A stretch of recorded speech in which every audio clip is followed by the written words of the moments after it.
An Oceanside mother says her newborn is alive thanks to a crew of paramedics. Today, they came together to give thanks. 10 News reporter Vanessa Van Hefty is live in Oceanside with the emotional reunion. Vanessa? Kimberly, that crew left the fire station here not knowing exactly what they were in for, but when they arrived, it was one surprise after another.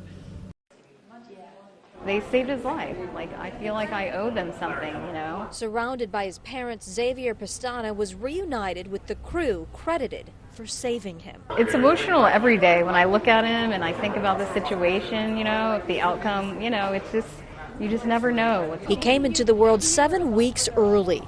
His mother, Melissa, called 911 when she felt him coming. The first time Mom was in active labor. When I heard the sirens, I was like, okay, that was my relief. But Xavier had other plans. Before the ambulance could leave the driveway, out he came, pulseless and not breathing.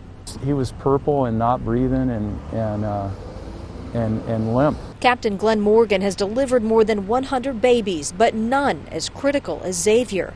He was just 4 pounds 7 ounces. Using these delicate chest compressions, Captain Morgan performed CPR for 10 minutes all the way to the hospital. And it did not appear that it was going to have a happy outcome. And imagine that, you know, I would give birth and he wouldn't be breathing. At Tri-City Medical Center, Xavier finally took his first breath. And I said, Doc, that's the first sign of life we've seen in this child. In honor of his rescuer, his middle name is Morgan, after the captain, who will never be forgotten. They're just always going to be a part of my family and part of the story, and they're going to watch him grow up.